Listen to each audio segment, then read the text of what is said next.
ডেমরায় বিএনপির মতবিনিময় সভা ও গণসংযোগ অব্যাহত।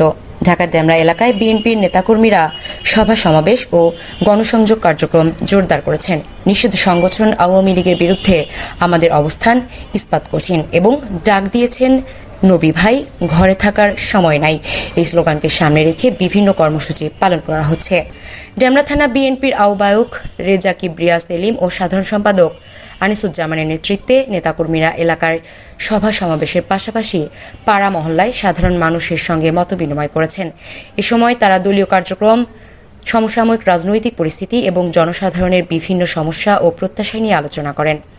বিএনপি নেতারা জানান, তৃণমূল পর্যায়ে সংগঠনকে আরও শক্তিশালী করা এবং জনগণের সঙ্গে নিবিড় যোগাযোগ বজায় রাখার লক্ষ্যে তাদের এই কার্যক্রম অব্যাহত থাকবে।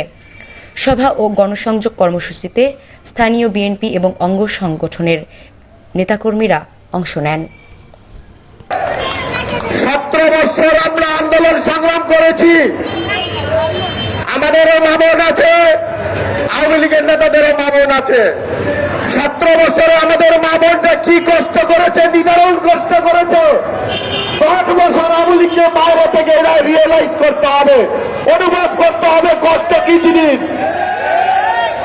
এখন থেকে ঘোষণা দিলাম, আওয়ামী লীগের কোন লোক যদি মিছিল করে, তার ভাই, তার বন্ধু, তার বাপকে ধরে পুলিশে দেওয়া হবে। নিষিদ্ধ সংগঠন মানে চগলি সংগঠন।